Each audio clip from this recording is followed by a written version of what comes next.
All right, good morning, good afternoon, good evening, whatever time of day this finds you. Welcome to the Vetted Podcast, the Mindset Edition. I'm your host, Stephen Hermann, for this short, digestible 8 to 10 minutes of talking about mindset. And as these go, it's kind of like the thoughts that come to me about what I think is important to focus on and leadership. Everyone wants to know the key to leadership. Can everyone lead? Does everyone want to lead? My answer is, it depends. I think that's what you should say about a lot of things. It depends. So the question is, though, what is leadership? What if it isn't one thing? But what if it is a practice? I want you to think about leadership as a practice. Life's a practice. As we talk about, we're talking about veterinary practices. And so just like you're practicing there, leadership's a practice. But what is leadership again, really? I want you to reflect on that. Is leadership where the buck stops? Is it with one person? Is it running a business? Is it leading yourself to a better life every day? Leadership has a lot of meanings. Again, it depends on how you're looking at it. I want to talk about, though, with mindset is experience, too. Talk about 3 stories in my own personal experience, and really the 3 biggest stories of leadership for me.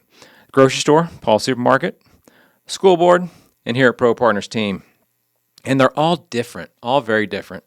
The grocery store, we had clear rules, roles, and metrics. And also for me, it felt natural, straightforward. I was born in the grocery store. Not literally born in it, but my family owned grocery stores, and so I spent a lot of time there. And what was unique about it is that when I say the rules are clear, you had how many cases of stock per hour, you had how many items to check out per minute. You had all the things and metrics that were built into that industry. So leadership-wise, it was kind of military, if you will. It was really that you have to do these things to execute properly. So leadership there was pretty straightforward. And you had to be because you had to execute at a high level. The school board. What's different about that is that I was one of 7. And the only way that I was going to get anything done on the school board is I needed 3 friends to believe in me because we're going to go to a vote. And obviously you need 4 out of 7 to pass that through. Now I would say the experience on school board that I had, luckily, we all shared a common vision. So we didn't have a lot of issues with having to win people over because we were already on the same side. But what I did realize, though, as one of 7 in a leadership role, the question is, how much leadership is that if you're only one of 7? Well, again, leadership depends on where you're at. So leadership there is how do you influence and win friends? That was a really good experience to have there. And now to ProPartners Team, a completely different experience.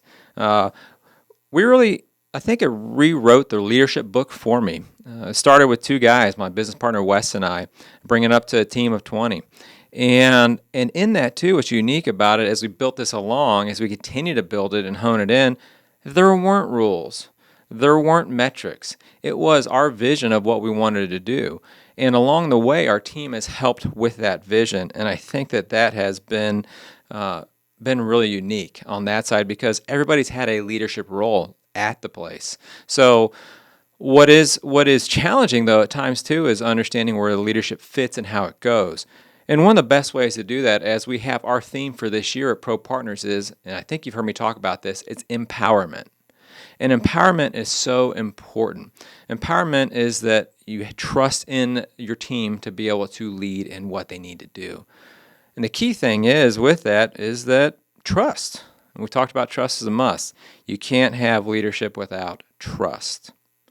So let's talk about what is the one constant, though? So gone through these 3 different experiences, but the one constant that I've seen in leadership is accountability.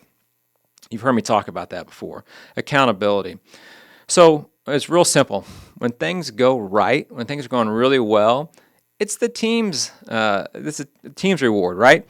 They're the ones that get the credit. Now, where leadership comes in, if things don't go right, it's on me or whoever that leadership is of that team for the accountability and responsibility to look and say, what did I do that didn't allow the team to be empowered? Because that's what leadership is. Leadership is taking the blame and giving the credit. I think if you get those things right, taking the blame and giving the credit, that's key. Now, of course, taking the blame doesn't simply mean I'm sorry and you move on. It means I'm sorry. we're going to figure this out and grow from it. Don't repeat mistakes. That's that fool me once, shame on you, fool me twice, shame on me thing. I think George Bush said it a little more funny. If you've all seen that skit out there, he says something like, you fool me, fool you, shame on you. He said it real funny. Look that up. It's a good one. And actually, and not to get political on him at all, but he led with humility and humor. That's a pretty good way to lead with levity. So I think that's why he joked a lot. It made him very likable. But the one constant I see is accountability. Now, to talk about leadership, there's always like, can everyone lead? And again, yes, everyone can lead. I don't want to say it depends on this. It does, but I don't want to say it depends. But I think you're gonna know why I'm gonna say that, and it's because if you have a growth mindset, you have the ability to lead. Because you have a growth mindset, you have the ability to learn from your mistakes and grow and get better and not get beat down. So the growth mindset is huge.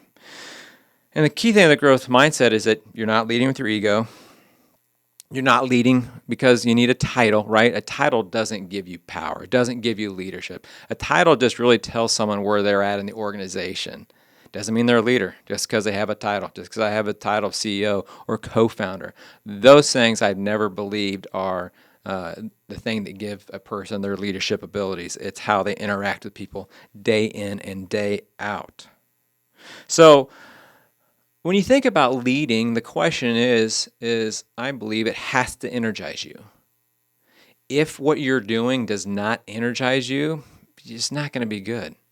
It's not going to be fun. And to lead people, you've got to be in the right frame of mind. You have to have energy. So make sure whatever you're doing leadership-wise, that it brings good into the world and energizes you. So let's wrap this thing up. Remember, bite-sized, digestible. I might even beat 8 minutes here today. Is there one way to lead? No, not at all. But there is your way. And you should evolve as you go along, just like we all do.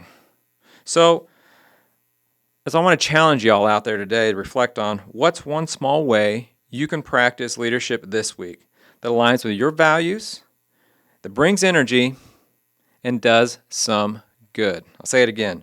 What's one small way you can practice leadership this week that aligns with your values, brings energy, and does some good? Hey, that's it for today on the Better Podcast, a Mindset Edition. Leadership. We all can lead. We have to lead. If we don't do that, we're not going to move forward. Thanks so much for listening. If you like what we're saying, subscribe to the channel. And again, go to our Better Podcast on Facebook, Instagram, LinkedIn. Comment, feedback. Let us know what you like. Let us know what you don't like. Hey, we're here to learn. Thank you so much for your time. Until next time. Bye-bye.